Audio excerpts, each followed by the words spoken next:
Bien, hermanos, nos alegramos, ¿verdad?, de volver a estar en la casa del Señor, no solamente día domingo, día del Señor, pero también el poder vernos unos a otros como familia que somos en Cristo y sentarnos juntos a estudiar la palabra de Dios.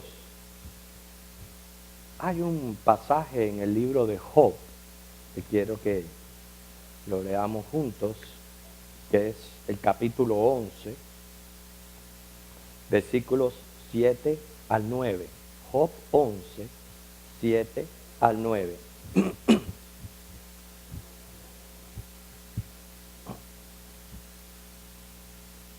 Job 11, del 7 al 9. Comienza con una pregunta, ¿verdad? Vamos a leer todo. Dice: ¿descubrirás tú los secretos de Dios? ¿Llegarás tú a la perfección del Todopoderoso? Es más alta que los cielos. ¿Qué harás? Es más profunda que el Seol. ¿Cómo la conocerás? Su dimensión es más extensa que la tierra y más ancha que el mar.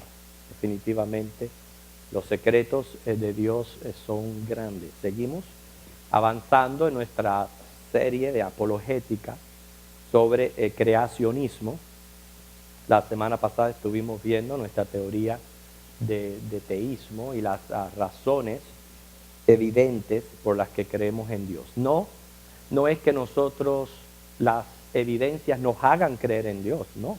Nosotros creemos en Dios por la fe, sin la cual es imposible acercarse a Dios y es un don de Dios. Nosotros lo que estamos es desarmando la contra que se nos ha hecho, proponiendo una teoría que hasta aquí hemos visto que es absurda porque carece de hechos, ¿no es cierto? Todos los que hemos estado hasta aquí en las clases hemos visto bastante evidencia y vamos a seguir viendo evidencias de que la evolución no tiene sentido. Muchos de ustedes están recibiendo doble porción de estos estudios porque a mí me interesa también que el resto de la congregación conozca acerca de esto, y a veces usted va a encontrar que hay cosas repetitivas tanto en la clase como en el mensaje, pero las repeticiones siempre son producentes, porque hasta que usted no pueda explicar algo, usted no lo ha aprendido. Y muchas veces yo hago preguntas y no pueden responder. Hasta que usted no lo aprenda, usted no lo ha aprendido. Hasta que usted no lo explique, usted no lo ha aprendido. Y entonces por eso que son las repeticiones de algunos de los temas. Hemos visto que la evolución no responde a las leyes de que nada surge de la nada, y también a la ley de que todo efecto tiene una causa. Y como no responde, es absurda, completamente absurda. Ahora, hoy vamos a entrar a estudiar la creación, el primer día. ¿Okay? Pero antes de comenzar a estudiar la creación en el primer día, tenemos que desarmar otra teoría que no la hemos mencionado, pero que existe y tristemente está abarcando la mente de muchos cristianos, que son aquellos que creen que son creacionistas, pero de tierra vieja, se les llama así, o de la tierra antigua. En otras palabras, hay dos grupos de creacionistas, uno que creen que la tierra en efectivo es muy vieja, y otros que creen que la tierra es prácticamente joven. Estamos hablando de que cuando usted compara billones de años con aproximadamente unos 10.000, es relativamente joven la tierra. Bueno, los que dicen que la tierra es muy vieja, lo que hacen es adoptar las teorías evolucionistas, pero se la achacan a Dios. O sea, ya sabemos que el evolucionismo es absurdo porque no nos explican cuál fue la causa que originó la materia y la energía que explotó y resultó en el universo actual. Como ellos no nos explican cuál causa, estas personas, estos inclusive creyentes, lo único que hacen es escribir sobre el blanco. Dios. Dios fue la causa de que la Tierra explotara y comenzara a evolucionar. Y ahí aceptan que lleva billones de años, etc. O sea, es prácticamente aceptar la teoría del evolucionismo, pero dándole una causa que es Dios. Pero ¿será eso lo que la Biblia enseña? Se apoyan en un versículo, en 2 de Pedro 3:8. Eso es cuando los versículos, las personas los sacan de sus contextos para tratar de justificar sus doctrinas, etc. Pero no hay que buscarlo, es el que dice que para Dios un día es como 1000 años. ¿Okay? Pero en esta ocasión no podemos tomar esta medida de tiempo como literal. ¿Por qué? Porque Dios es eterno. Para Dios no existe tiempo. Él es el creador del tiempo. Y estamos hablando, cuando decimos que es eterno, es sin fin, infinito. Entonces, un Dios que es eterno no es marcado por el tiempo. Cuando Pedro dice que para Dios 1000 años como un día y al revés, lo que se está refiriendo es eso, que al ser eterno no le incumbe el tiempo, ni es medido por el tiempo, ni está apurado como nosotros. Nosotros sí tenemos un tiempo. Cada segundo que marca el reloj está marcando hacia nuestra necrosis, a menos que el Señor venga por nosotros. Nosotros sí tenemos un tiempo, pero Dios no. Por eso que Él usa esa frase para decir simplemente, para mí el tiempo no me rige a mí. Yo hago lo que sea. Así que descarten esa explicación, si usted la tenía, sobre 2 de Pedro 3:8. No es una medida literal, es simplemente una idea que menciona acerca del Dios eterno.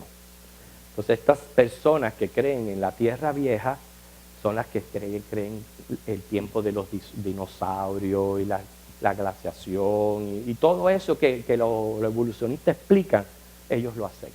Ahora, los que creen que la tierra es joven son los que decimos que los días están marcados por 24 horas. Eso lo dice Génesis 1:14. Ahora, recuerden, cada vez que traemos una nueva teoría, ¿verdad? Hay que probarla por los hechos.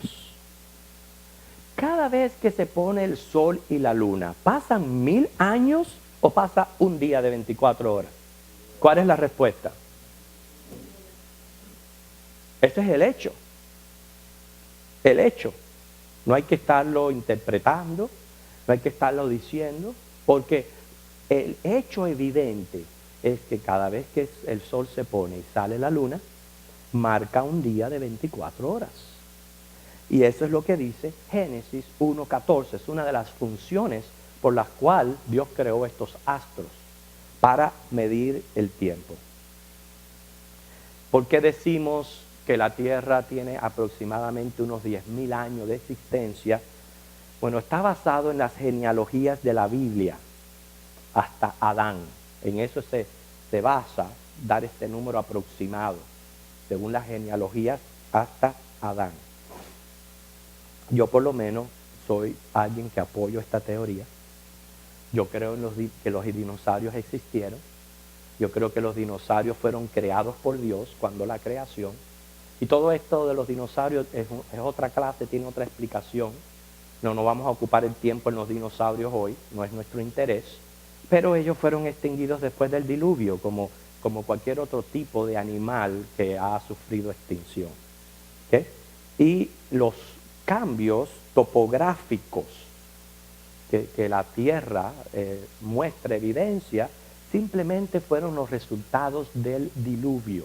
Por ejemplo, antes del diluvio, toda la Tierra estaba unida, era prácticamente un solo pedazo de tierra. Después del diluvio, a las partes más bajas quedar bajo el mar, fue que surgieron los continentes. fue que se dividieron los continentes. Ese cambio topográfico es resultado del diluvio. De igual manera que en uno de estos huracanes, parte de la isla aquí de cautiva, fue cautiva, quedó bajo el mar y hubo un cambio topográfico. Bueno, lo mismo pasó cuando el diluvio, pero a un nivel mundial. ¿Okay? Bueno, vamos entonces, hermanos, a Génesis capítulo 1 y comenzar nuestra clase sobre el primer día de la creación. Génesis 1, capítulo 1, versículo del 1 al 2.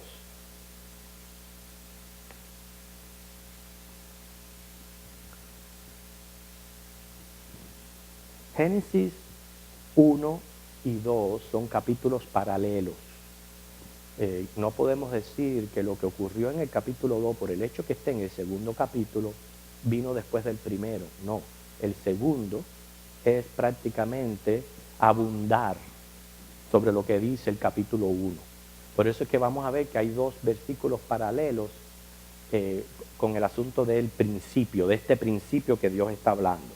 Dice Génesis 1 del 1 al 2, en el principio creó Dios los cielos y la tierra.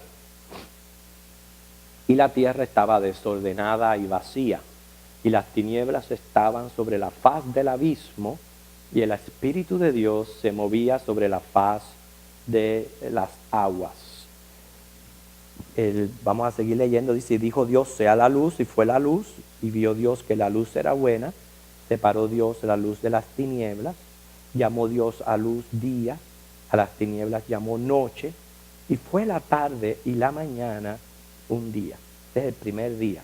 Ahora, si van a Génesis capítulo 2, versículos 4 al 6, tenemos que Moisés nos vuelve a hablar de este principio, como si comenzara de nuevo el relato, pero con otras palabras. Dice, estos son los orígenes de los cielos y de la tierra cuando fueron creados. El día que Jehová Dios hizo la tierra y los cielos, y toda planta del campo antes que fuese en la tierra, y toda hierba del campo antes que naciese, porque Jehová Dios aún no había hecho llover sobre la tierra, ni había hombre para que labrase la tierra. Dice, sino que subía de la tierra un vapor, el cual regaba toda la faz de la tierra. Cuando hablamos aquí, ahora vamos a enfocarnos un poquito en lo que es ese principio, lo cual revela a Dios como causa de todas las causas, por lo tanto de todos los efectos. Él es la causa sin causa. Recuerda, no nos podemos volver locos buscando eternamente una causa, porque entonces ¿a dónde íbamos a llegar? Tiene que haber un par, un decir, ok, ¿cuál es la causa? Bueno, Dios. Cuando habla aquí del principio es porque Él está llevando a cabo este plan que soberano, pero también eterno, el cual fue crear. Ese es el plan de crear. No podemos verlo como algo que se le ocurrió a Dios. Ay, hoy voy a crear el universo. No.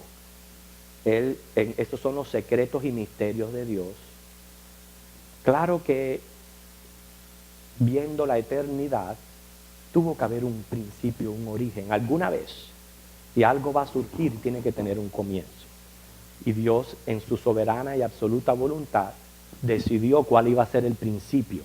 Cuando hablamos aquí del principio, se está refiriendo a atributos absolutos de Dios. Él es eterno e infinito. Él es el gran yo soy, como dice Isaías 40:28.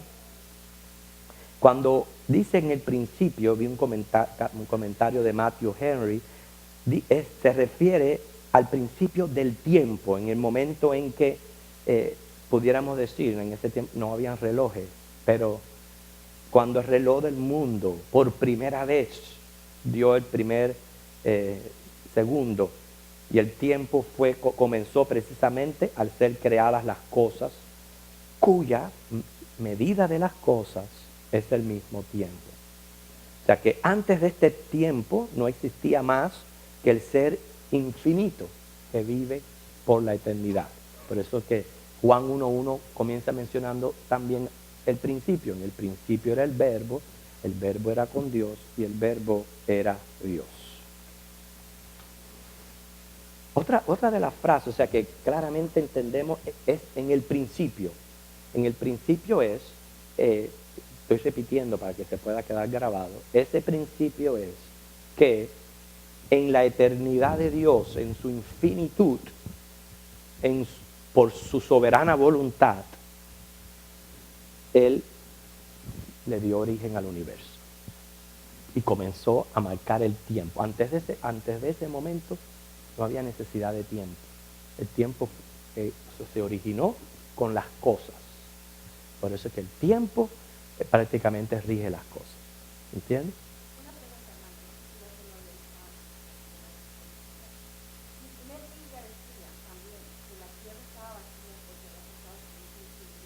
No, no, hermana, no. Ok, déjeme con la clase, porque si no, no por eso, pero después a los últimos 10 minutos yo les dejo que hablen, pero si no me desconcentran y no puedo transmitir lo que les quiero decir.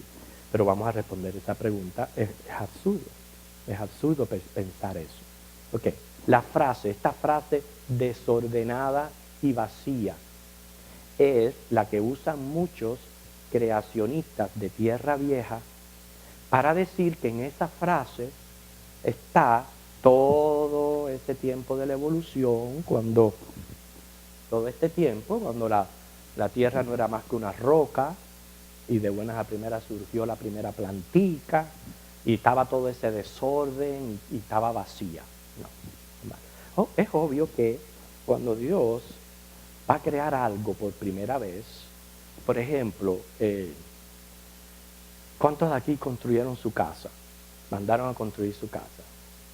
¿Quiénes compraron los muebles y los pusieron en el terreno antes de ser construidos?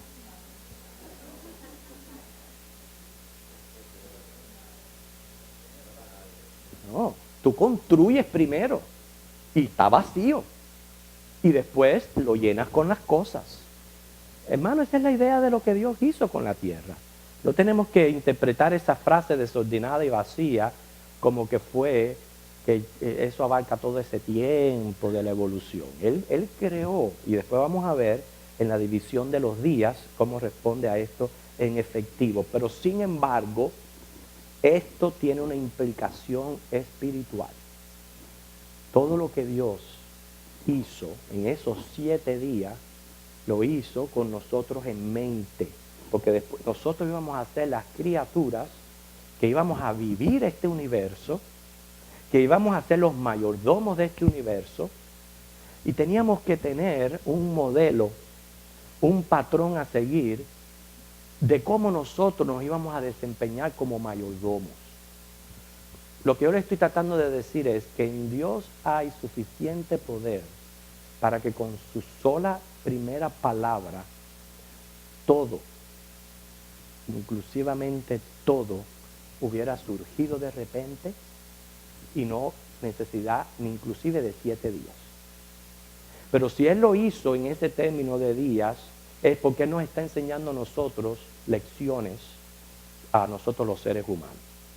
Y la frase desordenada y vacía tiene una implicación espiritual, porque representa el estado de un alma no regenerada, desprovista de gracia. Cuando un alma no ha sido regenerada por el Espíritu Santo, vale la palabra, es un desgraciado, en el sentido de lo que estamos diciendo. Tú ves que en esa vida hay desorden, hay confusión, la persona se siente vacía y por eso que trata de llenar ese espacio con otras cosas que puedan ayudarle a vivir, porque no se siente satisfecho, no se siente completo. Entonces lo que hace es llenarse de obras perversas. Está vacía, en oscuras, hasta que la gracia de Dios viene y hace el cambio efectivo en la vida de esa persona. Entonces lo que estaba ocurriendo en el planeta Tierra, ese desorden, vacío, tinieblas que menciona aquí Génesis, es símbolo del que iba a habitar la tierra, del alma del ser humano que iba a estar en esas condiciones antes de que fuera producida la luz, de que pueda haber orden en la vida del ser humano.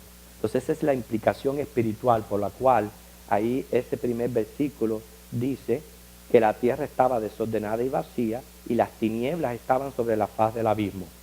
Eso es obvio en el aspecto físico. Ya repito, Dios pudo haber, de buenas a primeras, haber creado la casa hasta con los cuadros puestos. Pero Él quiso mostrarnos a nosotros cómo desempeñarnos como criaturas.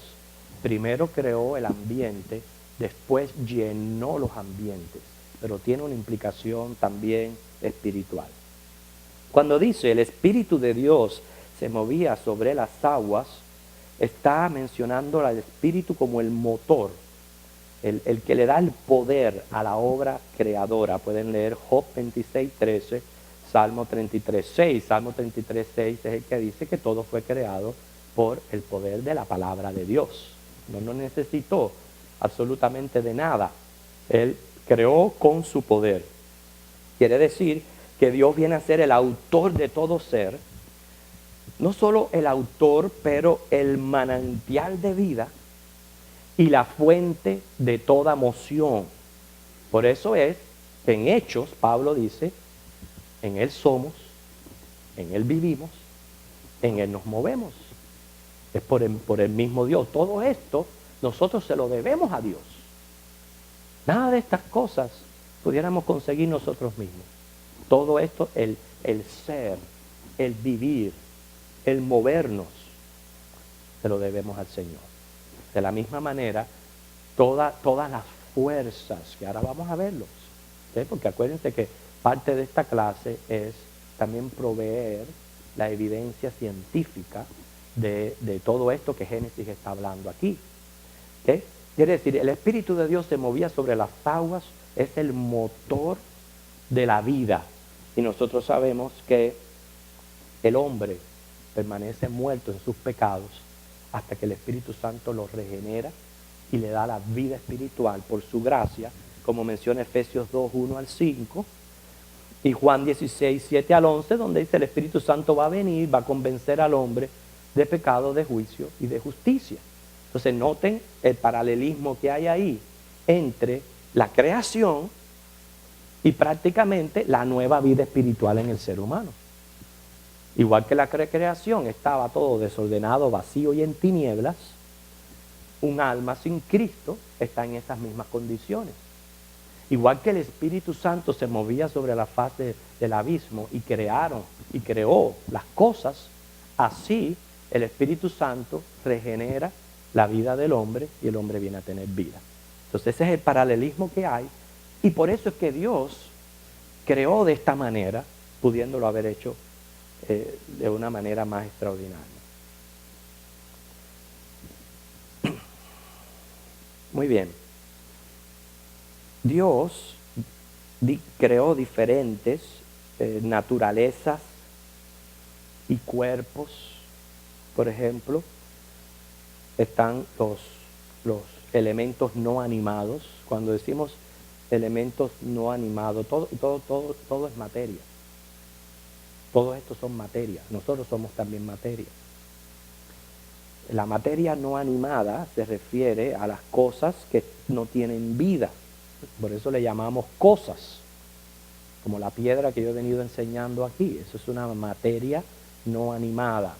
No animada, no hay fuerza, no hay energía, no hay disposición, no hay nada en ella. Va a permanecer en ese estado a menos que una cosa externa a ella produzca cambio o que las condiciones cambien. Entonces usted coge un martillo, le entra martillazo a la piedra, va a cambiar de forma.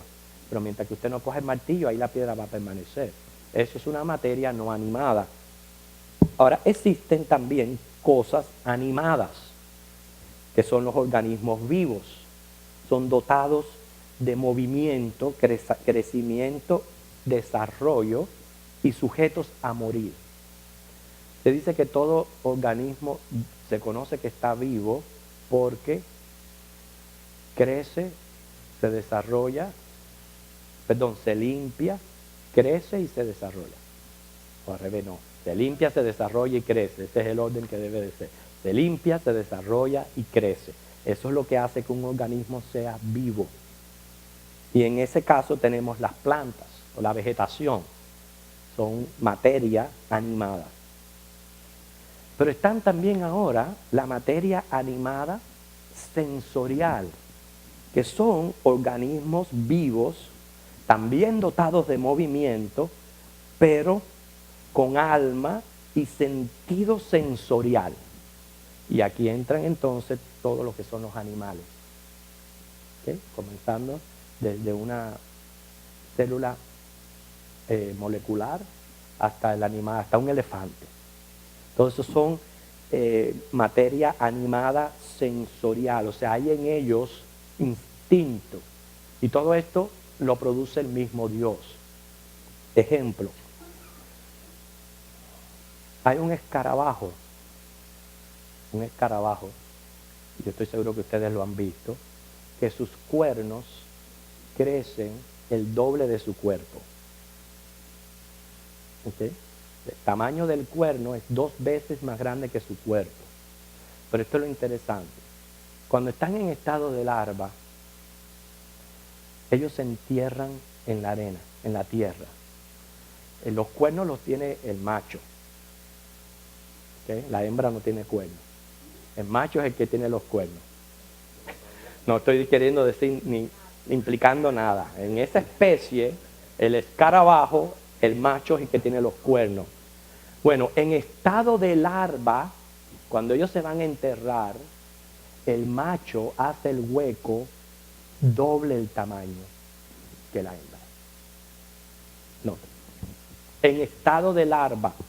Quiere decir que hay un instinto en esta especie que dice, cuando yo salga de aquí, yo voy a necesitar por mis cuernos un espacio mayor que el de su misma especie, la hembra.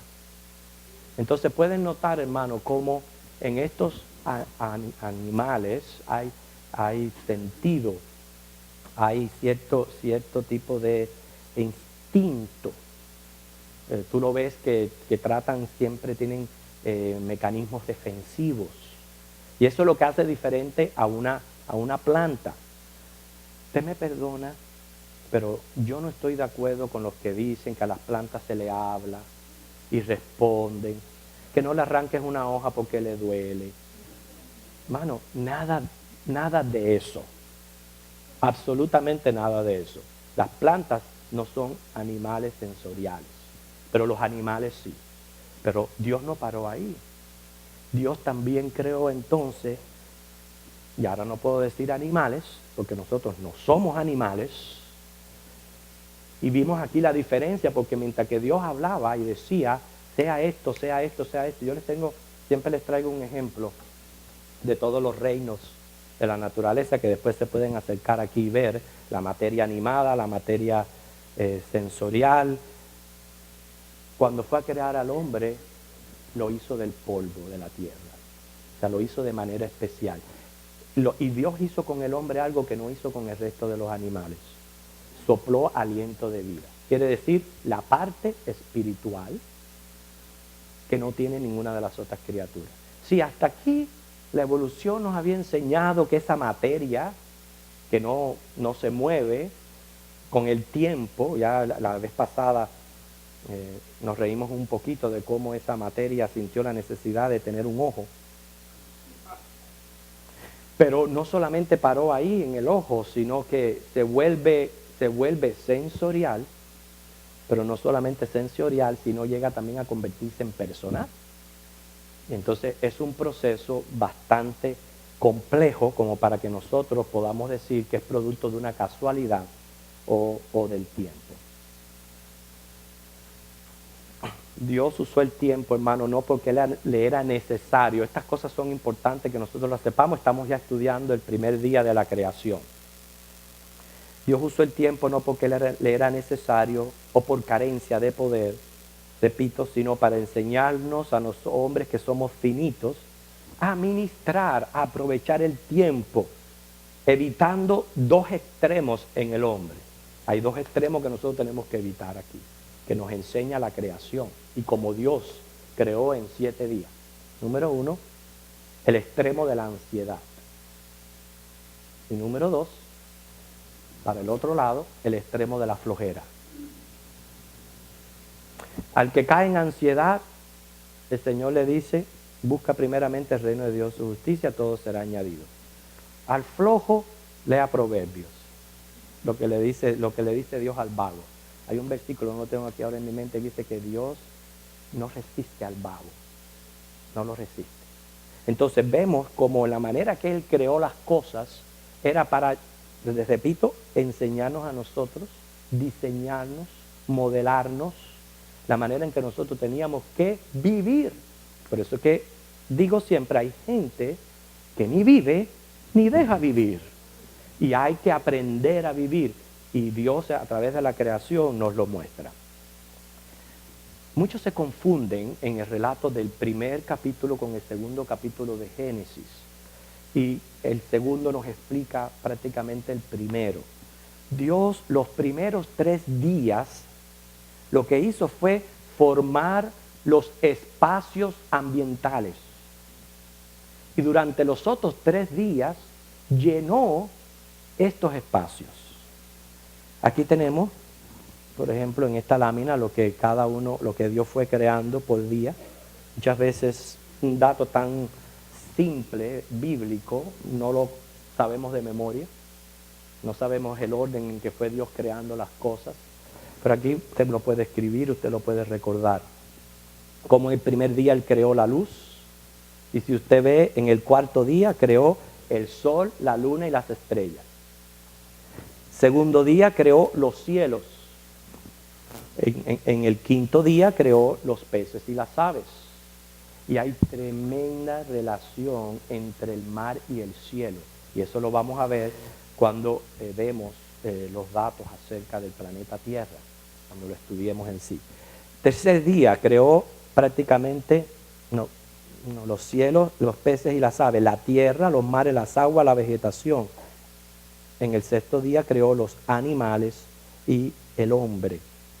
O sea que vemos aquí como un orden en que Dios fue creando las cosas y fue llenando los espacios.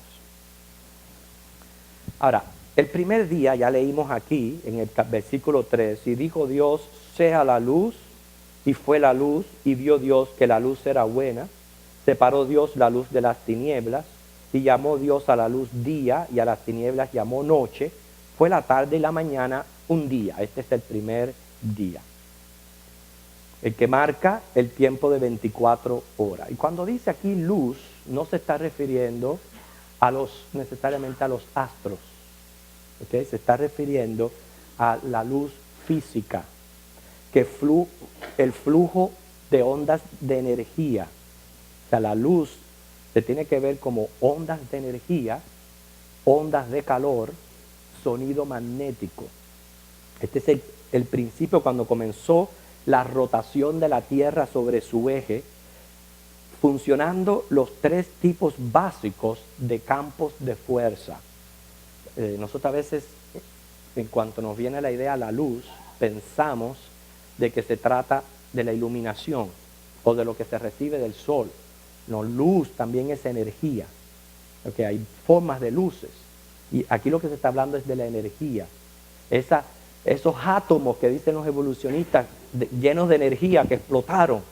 Bueno, Dios comenzó creando lo que es la energía, los 3 tipos básicos de campos de fuerza.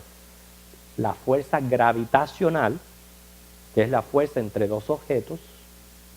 La fuerza electromagnética, que es la fuerza entre el electrón y el núcleo de un átomo. Y la fuerza nuclear, que es la fuerza entre el protón y el neutrón dentro del átomo.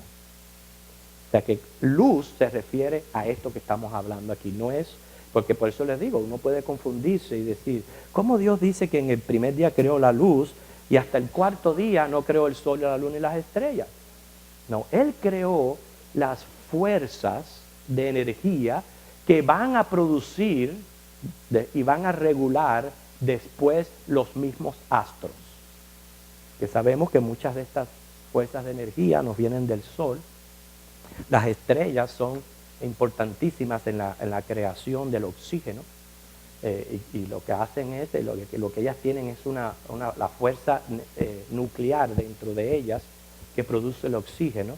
Entonces esto fue lo que fue creado el primer día. Y de ahí nosotros tenemos varios beneficios de campos de energía. Tenemos aquí 7, no sé si nos va a dar tiempo, para que ustedes vean que, hermanos, cuando decimos en el principio creó Dios el primer día la luz, es mucho más de lo que nuestra mente tiende a pensar. Hay 7 diferentes campos de energía que eran prácticamente imprescindibles para que hubiera vida en la Tierra. Y esto ocurre solamente en el planeta Tierra.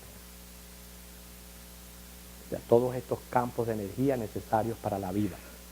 ¿Okay? Está la energía térmica, que es la energía del calor. Se utiliza en nuestros hogares, los electrodomésticos, las chimeneas.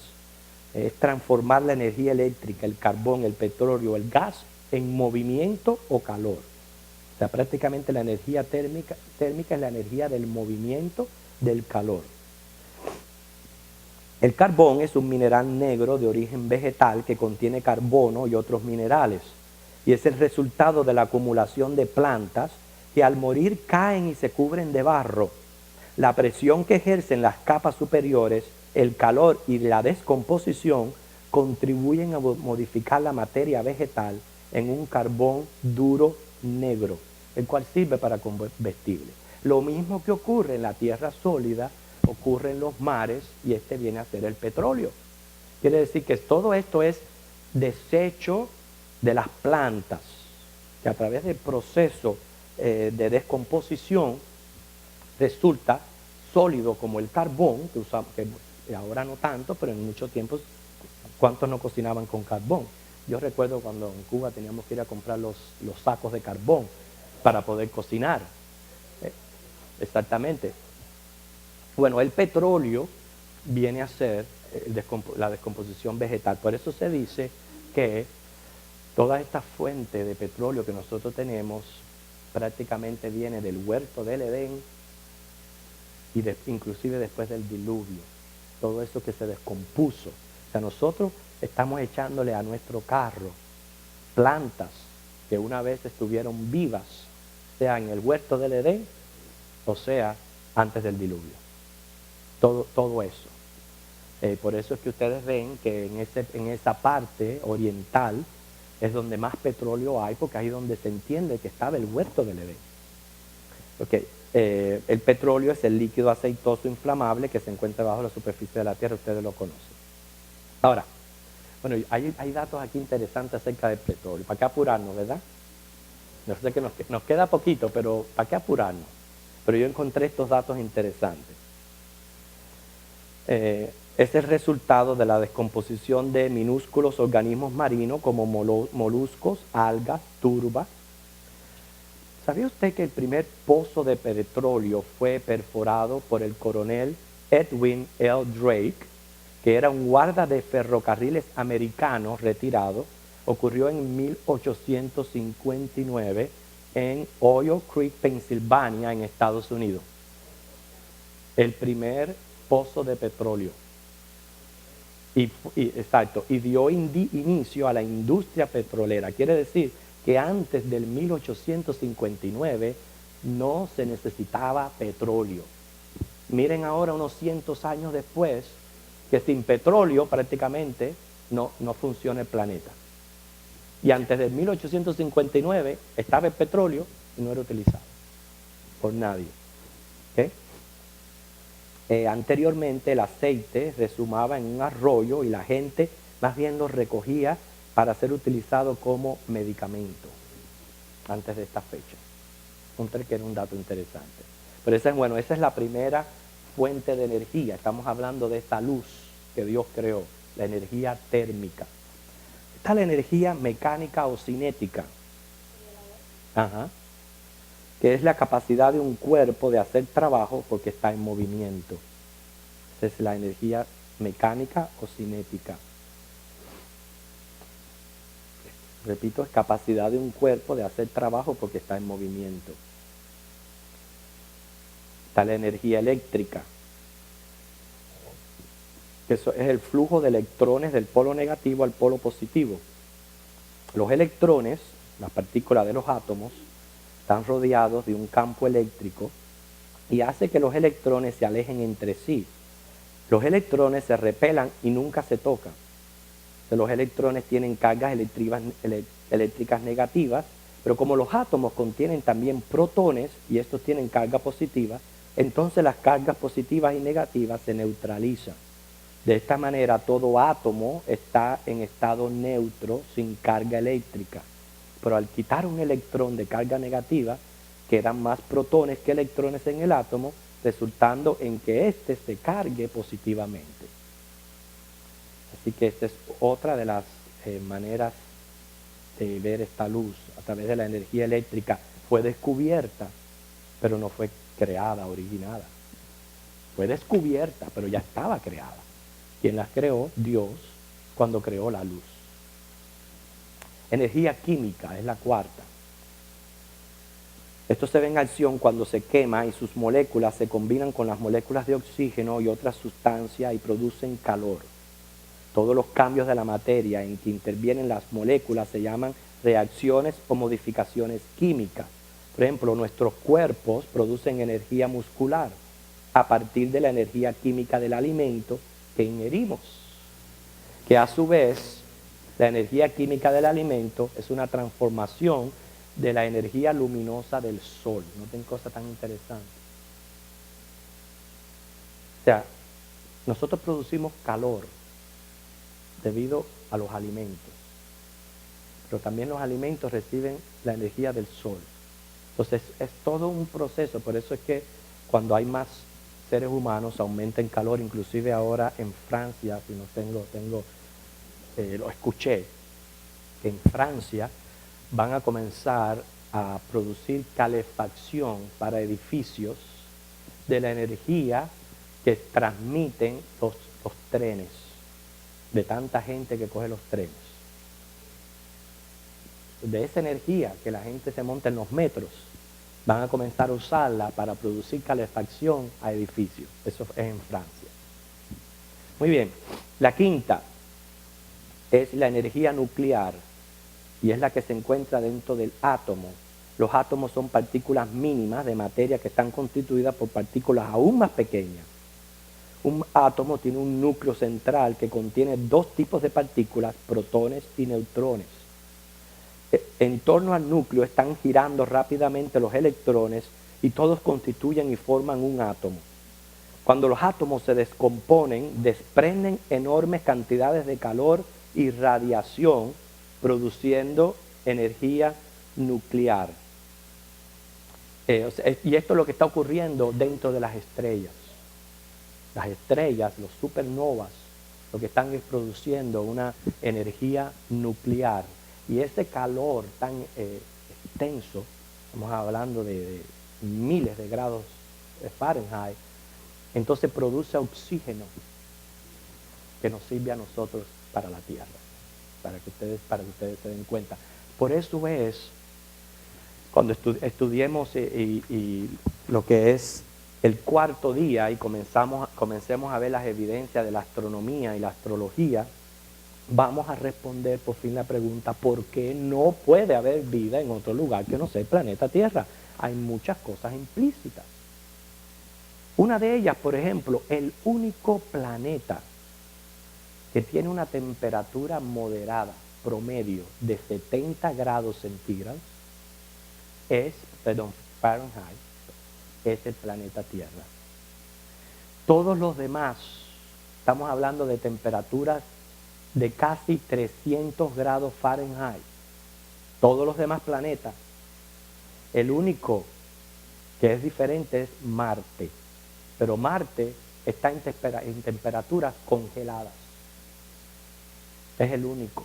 Está Marte con temperatura congelada la Tierra con la temperatura promedio de 70 grados, todos los demás de 300 para arriba. Entonces, hermano, todo esto nos muestra, ¿verdad?, la grandeza de Dios. Esta es la energía hidroeléctrica, que es la que produce el agua en movimiento a cierta velocidad.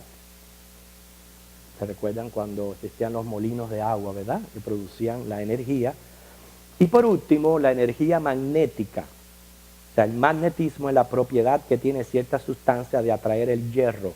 Se da naturalmente de la piedra imán. O sea, hay otros materiales que se pueden magnetizar, como el acero, el níquel y el cobalto. Pero hermanos, todas estas fuerzas de energía están prácticamente dentro de lo que es: en el principio creó Dios los cielos y la tierra, dijo Dios sea la luz y fue la luz. Aquí yo tengo también un diagrama de diferentes luces. Está la luz infrarroja, luces visibles, ultravioletas, radio, microondas. Todas estas son fuentes de energía y luces. O sea que una de las cosas que hemos aprendido hoy, ya voy a dar tiempo para comentario y pregunta, es que cuando habla aquí el Señor en el primer día creó la luz, podemos entender por qué al cuarto día creó el sol, la luna y las estrellas. Iban a ser prácticamente los que iban a regular lo que Dios creó en el primer día, que es todas las fuerzas, los campos de fuerza que hay en la tierra, lo cual, lo repito, la fuerza gravitacional, que es la fuerza entre dos objetos, la fuerza electromagnética, que es la fuerza entre el electrón y el núcleo del átomo, y la fuerza nuclear, la fuerza entre el protón y el neutrón dentro del átomo. De estas tres fuentes básicas, el hombre ha podido desarrollar el resto de las energías que hoy nos sirven en nuestra vida. O sea, de estas tres fuerzas principales surgió la energía eléctrica, surgió la energía mecánica, la hidroeléctrica, la magnética. Todas esas otras energías el hombre la ha podido utilizar porque hay estas tres fuentes básicas de fuerza o de luz. Ok, Loida, tú querías decir algo.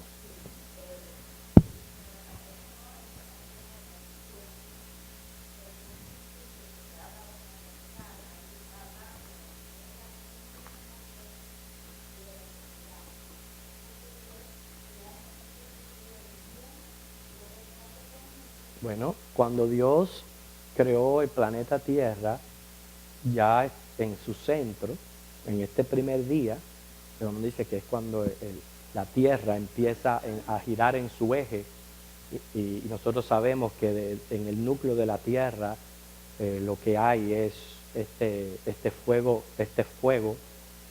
Dice Lucas que él creó el infierno para el diablo y los ángeles. Es uno de los indicios, aunque la Biblia específicamente no dice el momento en que los ángeles fueron creados, pero es lo que da a entender de que cuando Dios creó la tierra, había ocurrido la rebelión angelical y habían sido condenados a este infierno. Fue creado para él y los ángeles. Lo que pasa es que después el ser humano, por su rebelión, es condenado al mismo lugar, con la diferencia que el ser humano es candidato a ser redimido, cuando los ángeles caídos no lo son.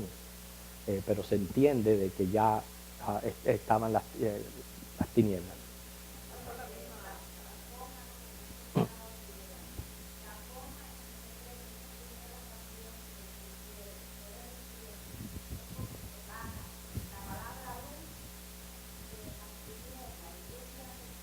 Ok. Muy bien. Recuerden, una de las cosas que aprendimos a través de esta clase es a interpretar Génesis 1 de manera literal, física, y que tiene todo esto un simbolismo espiritual con relación al hombre. Cuando separa la luz de las tinieblas, es obvio que estas fuerzas que nosotros estamos hablando no existían. Entonces tuvieron un origen, pero también implican las tinieblas, es el aspecto de rebelión, no solamente que ya había ocurrido en los ángeles caídos, sino que Dios sabía, porque a Dios no le tomó por sorpresa la caída del hombre, que ya Dios sabía que el hombre también iba a caer en tinieblas.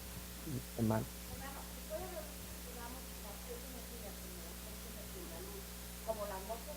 No, no, la atmósfera tiene otra función, eso lo vamos a estudiar cuando él creó los cielos, está dentro de los cielos.